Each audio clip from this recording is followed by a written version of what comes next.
기독교와 사회복지 강의를 진행을 하겠습니다. 이 시간에는 사회적 역기능에서 사회 5대 악과 그에 따른 인성복지 모델에 대해서 살펴보도록 하겠습니다. 우리가 사회적 역기능으로 발생된 사회 5대 악에 대해서 살펴볼 수가 있는데요. 크게 5가지가 있습니다. 궁핍, 즉 빈곤이죠. 질병, 무지, 불결, 태만, 즉 나태였습니다. 베버리지 보고서에서 이 5가지의 사회 5대악으로 인하여 사회적 역기능이 발생이 된다라고 설명을 한 적이 있었습니다. 이 사회 5대악이라는 것은 단순히 개인적인 문제로 대두되는 것이 아니라 후에 우리 대인관계와 그리고 공동체와 사회 현장에서도 빈번하게 일어날 수 있는 현상이라고 볼 수가 있습니다. 베버리지 보고서 같은 경우에는 국가의 발전을 도모하기 위해서 결핍, 질병, 무지, 불결, 나태 이 5가지 악을 극복해야 된다라는 그런 취지의 내용이 담겨져 있는 보고서입니다. 사회보험 보장에 대한 여러 가지 내용이 국가가 보장해야 될 국민 최저 수준 이상에 대해서 언급하면서 국가의 사회보장은 자발적인 행동을 통해서 이루어져야 된다라는 내용과 함께 개인의 역할 분담까지도 강조된 바 있습니다. 특별히 베버리지 보고서 5대 악은 당시 영국의 국가적 발전을 도모하기 위해서 해결해야 될 가장 중요한 문제에 대해서 다루고 있었던 부분입니다.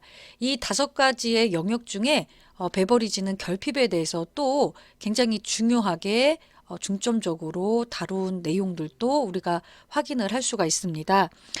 이처럼 우리가 5가지 5대 악이라는 것은요, 여러 가지 역기능, 즉 불편한 부분들을 참 많이 만들어냅니다.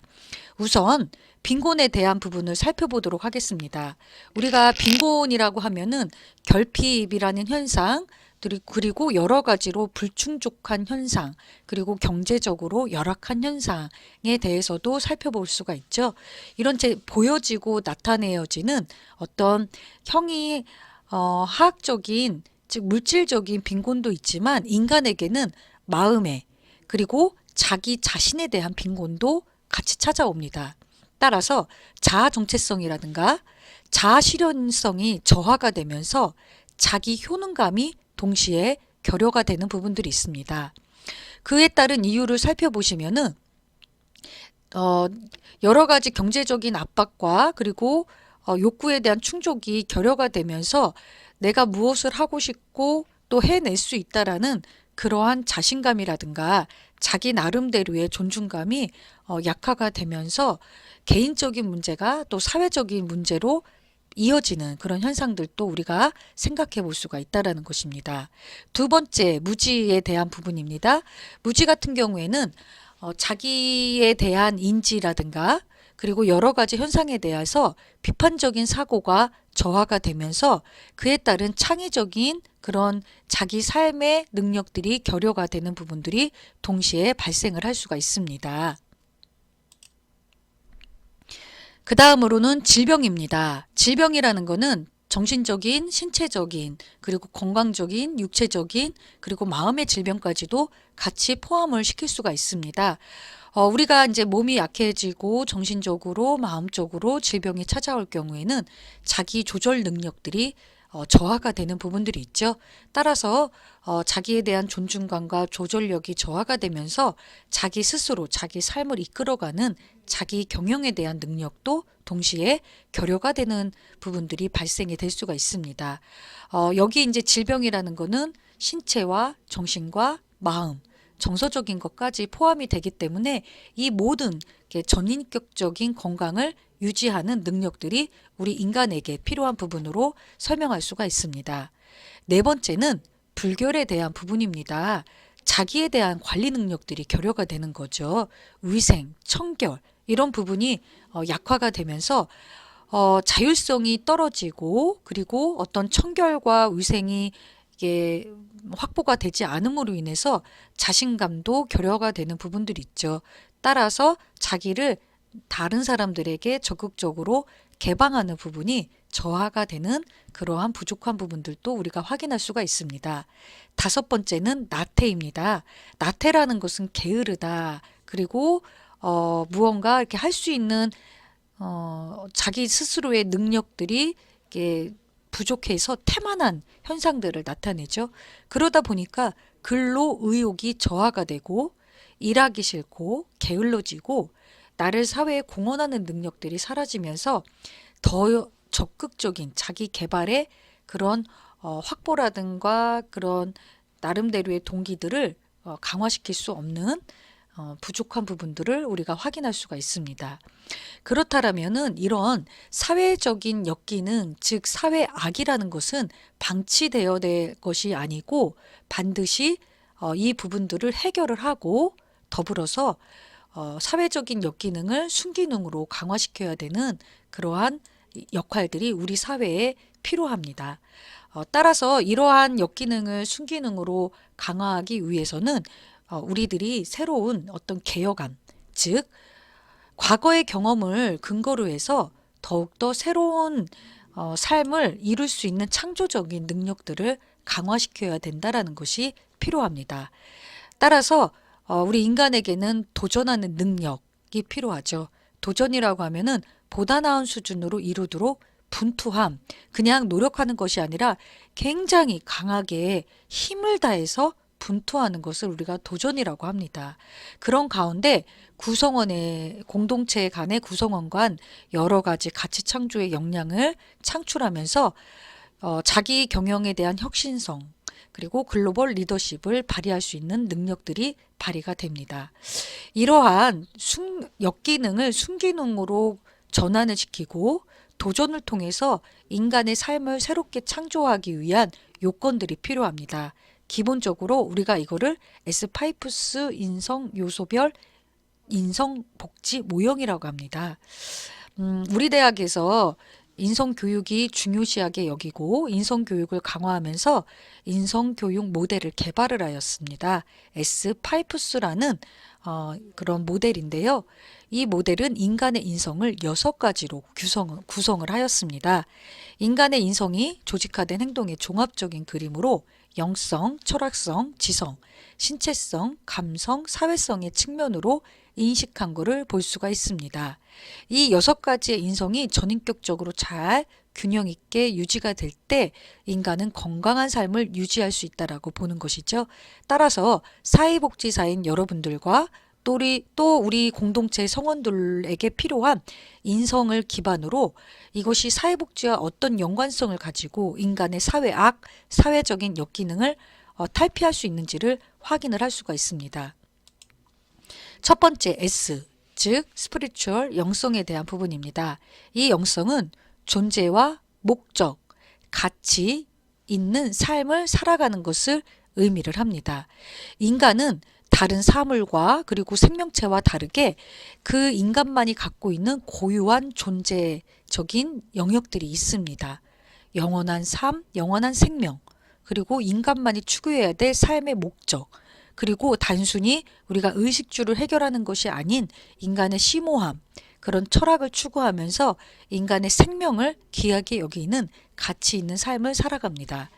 따라서 사회복지사에게 필요한 인성, 영성은 존재와 목적, 가치 있는 삶이고 이러한 인간만의 갖고 있는 영성을 클라이언트, 사회복지 대상자들에게 잘 지도하고 안내함으로 인해서 인간이 갖고 있는 그런 5대 악, 결핍, 질병, 무지, 불결, 나태가 있었죠.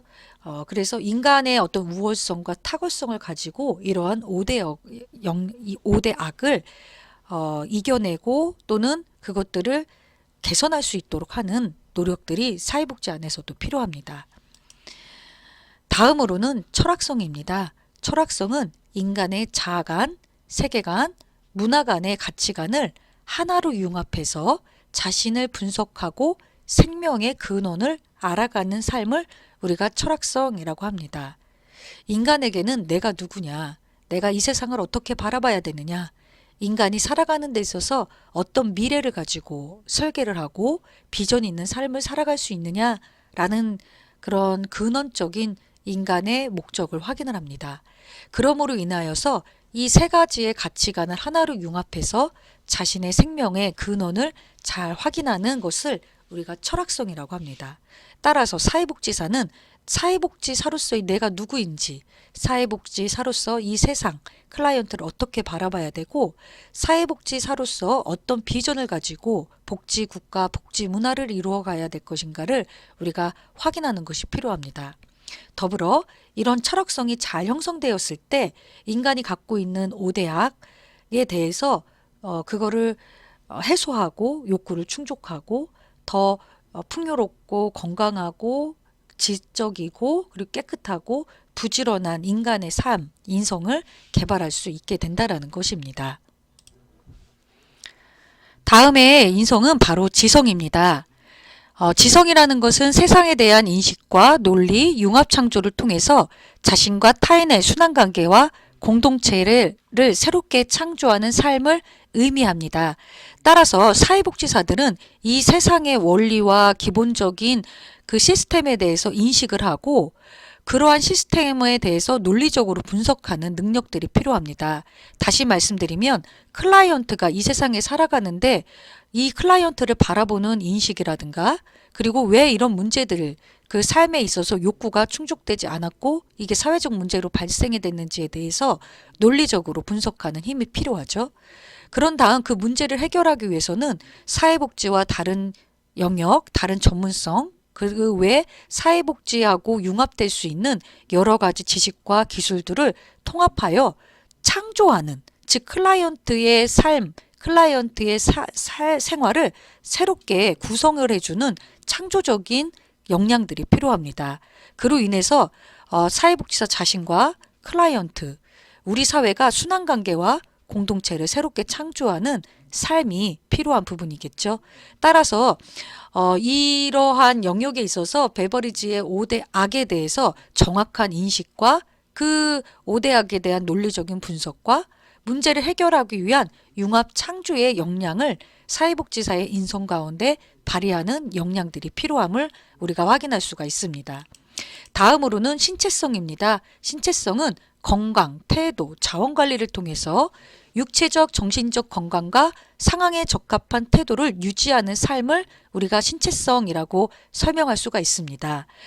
인간, 즉 클라이언트의 삶에 있어서 건강한 삶, 그리고 그들의 태도, 그들이 갖고 있는 여러 가지 인적, 물적 자원을 잘 관리할 수 있는, 그로 인해서 상황에 적합하게 태도를 유지하는 삶이 절대적으로 필요한 부분을 우리가 확인할 수가 있습니다. 클라이언트뿐만이 아니라 사회복지사 역시 자기 관리할 수 있는 능력들이 절대적으로 필요한 것을 볼 수가 있습니다. 이러한 신체성의 인성을 가지고 우리가 알고 있는 5대 악을 관리하고 조절하고 개선할 수 있는 것이 필요함을 확인할 수가 있습니다. 다음으로는 감성입니다. 자신과 타인의 정서를 인식하고 평가하고 활용해서 효과적인 대인관계 삶을 이루는 것을 감성이라고 합니다. 사회복지사는 사회복지사 자신과 클라이언트의 정서를 정확하게 인식하고 그러한 감정들을 평가하면서 조절할 수 있는 능력을 가지고 우리 사회의 대인관계 삶은, 즉 사회복지와 클라이언트, 그리고 클라이언트와 다른 가족의 지역사회의 관계를 이루도록 하는 삶이 감성 가운데 조절이 될 수 있다는 것입니다. 내가 나태하다, 무지하다, 불결하다, 질병이 있다. 어떤 감정을 가지고 자신을, 마음을 관리하느냐에 따라서 결과는 달라질 수 있다는 것으로 볼 수가 있습니다. 마지막으로는 사회성입니다. 사회성은 팔로우십, 파트너십, 리더십을 의미를 합니다. 이것을 통해서 인간, 우리 더불어 살아가는 사람들의 공동의 인격과 사회에 대해서 책임 있는, 즉 사회적 책임을 발휘할 수 있게 됩니다. 따라서 사회복지사는 클라이언트와 서로 간의 팔로워 관계와 파트너 관계, 리더와의 관계를 잘 적절하게 조절을 하면서 클라이언트와 사회복지사의 함께 공동의 인격을 가지고 책임 있게 문제를 해결하는 능력들이 필요합니다. 그로 인하여서 결핍이라든가 질병, 무지, 불결, 나태의 문제까지도 우리 사회가 같이 공동으로 해결하고 또 하나시킬 수 있는 그러한 책임을 발휘할 수 있다라는 것입니다. 사회복지사들과 우리 구성원들은 이와 같이 6가지의 인성의 요소들이 서로 상호작용하고 균형 있고 조화롭게 융합하는 그런 전인성, 즉 통일인성이 필요합니다. 우리가 앞서서 이야기했던 5가지의 이 악은 방치되는 것이 아닙니다. 인간의 인성을 가지고 개입을 하여서 이 사회악이 순기능, 즉 새로운 기능으로 전환이 될 수 있도록 하는 것이 필요합니다. 순기능으로 전환이 된다라고 했을 때는 나 개인과 더불어서 개인이 속한 사회까지도 새롭게 기능을 발휘할 수 있는 부분들이 있습니다. 즉 존재성, 자아정체성, 자기에 대한 바른 인식, 자기를 존중하는 능력, 자기를 관리할 수 있는 능력, 자기를 경영하는 능력이 인간 개인에게 잘 내면화되고 구축이 된다면 더 나아가서 그 개인으로 하여금 사회적인 순기능을 발휘할 수 있는 부분들이 있습니다. 즉 가치 있고 목적적인 삶을 유지할 수 있고 사회의 효능감과 공동체의 창조성, 생명에 대한 존중, 글로벌 매너, 세계 시민의식들을 확보를 할 수 있다는 것입니다. 사회복지라는 정책과 행정, 실천, 이 모든 것들이 인성을 기반으로 하여서 원활하게 상호작용하며 효과를 발휘할 수 있는 부분들이 있습니다. 나 개인이 건강할 때 사회가 건강하게 유지되는 것을 볼 수가 있습니다. 여기에서 우리가 영상을 하나 보고 이어서 진행을 하겠습니다.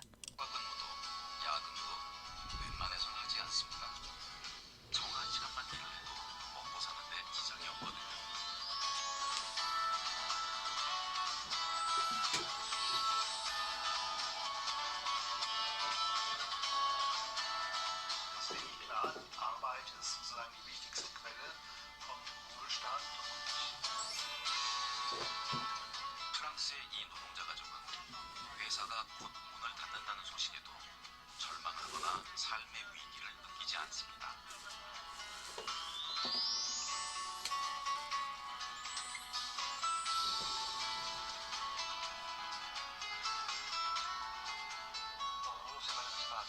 sont des organisations nationales qui permettent de couvrir les problèmes que peuvent rencontrer les salariés d'une part, mais l'ensemble des gens qui vivent dans un pays. Ça, protection sociale. 대량 해고의 칼바람에 실업자가 됐지만 새로운 일자리를 찾는 것도 어렵지 않습니다.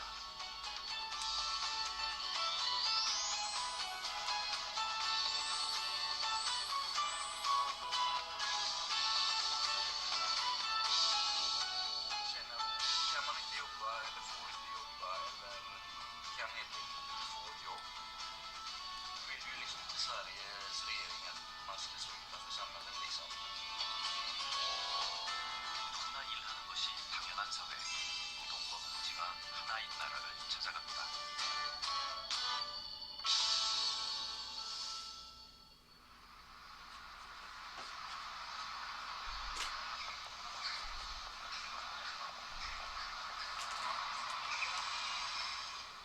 아침 7시가 지나면서 암스테르담 시민들의 발걸음이 빨라집니다. 일터로, 학교로 다들 지각하지 않으려 서두르는 것이지요.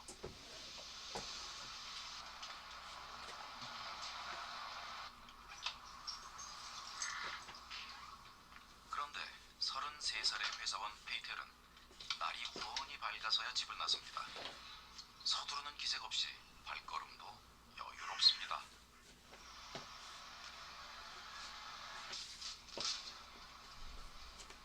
동네 빵집에 들러서 빵을 고르고 치즈도 삽니다.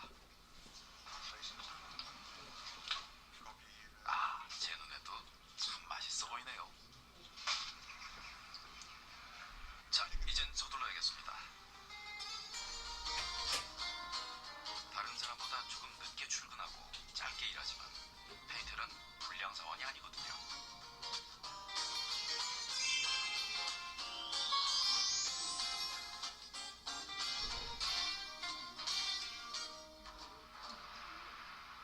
암스테르담의 비즈니스 센터, 여기가 페이텔의 일터입니다.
how the system has to work. And we have an IT specialist who makes this. 회사의 주 고객은 건물 소유주들입니다. 그러니까 페이텔이 내는 아이디어는 이들이 보다 손쉽게 세입자 관리를 할 수 있게 하는 것이죠. 때론 외근도 합니다. 고객 관리를 위해서지요.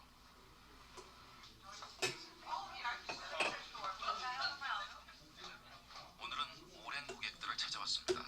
2년 전 시간제 노동자로 입사하면서 알게 된 분들입니다. 페이텔이 주당 24시간만 근무하지만 전일제 노동자와 다름없는 대우를 받고 있다는 것도 잘 아는 분들입니다. Kijk, het vaste dienstverband betekent dus eigenlijk een onbepaald tijdscontract. Dus dat er niet een termijn zit aan je contract. Nou, de eerste contracten zijn altijd een termijncontract, een half jaar of een jaar. Voor parttimers zit er niet veel verschil richting in je arbeidscontract ten opzichte van een fulltime. Je hebt gewoon de standaard arbeidsvoorwaarden, die zijn in Nederland ook allemaal bij wet geregeld. Vakantiegeld, vakantiedagen. Zaken als pensioenregelingen en zo worden allemaal via de CAO wordt het afgesproken. Dus een collectieve arbeidsovereenkomst. 암스테르담 대학교는 페이텔이 지난 2년간 직장보다 더 오래 머물며 공부한 곳입니다. Als ik je voorstel, kom ik hier maar even. Ik heb een afspraak met mijn docent. Arno Poot, heel bekende docent op het gebied van financiën. Zo eventjes naar boven. 대학생 페이텔에겐 노동 시간의 차이로 차별받지 않는 노동 환경이 든든한 공부 후원자였던 셈입니다.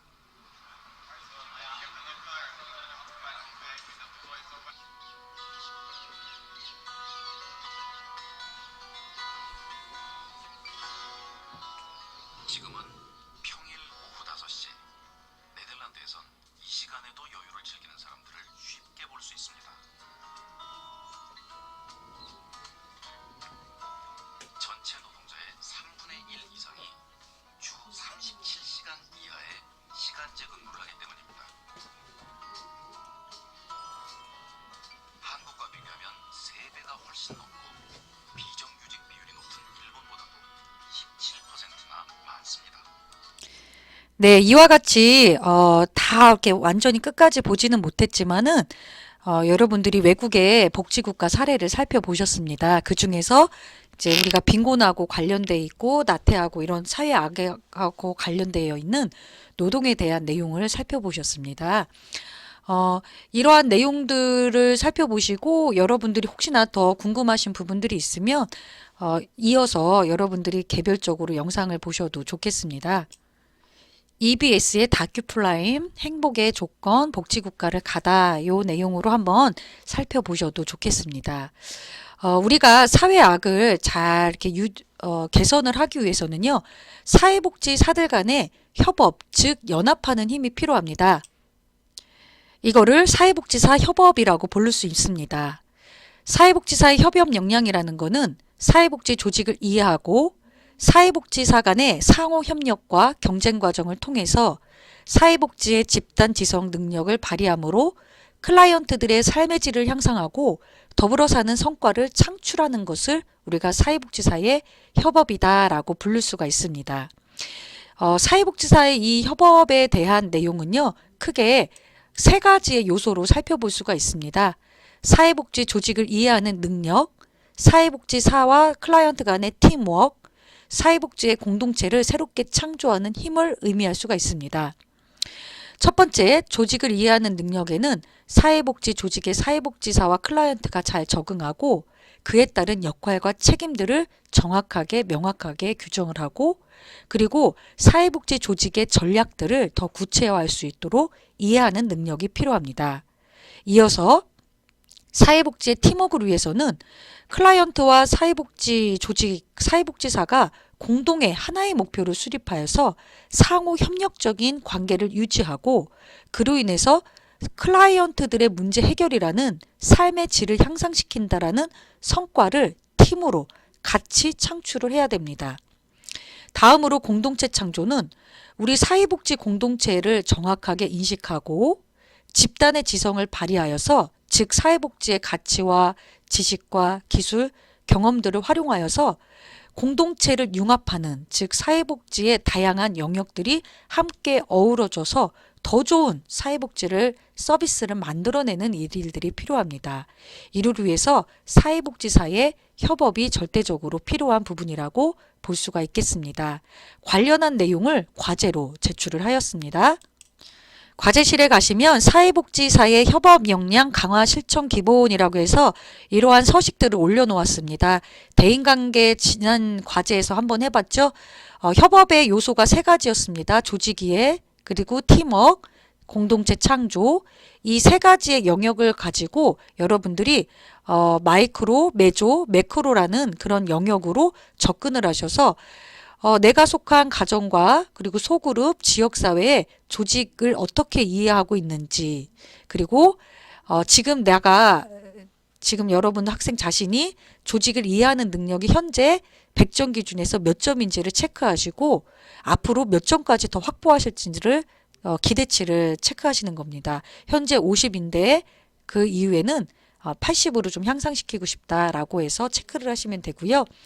팀워크도 마찬가지로 내가 우리 가족의 팀워크, 매크로의 팀, 즉 소그룹의 팀워크, 매크로 지역사회 국가의 팀워크를 어떻게 구성하고 있는지를 여러분들 기술을 하시고 자기 분석을 하시면 되겠습니다.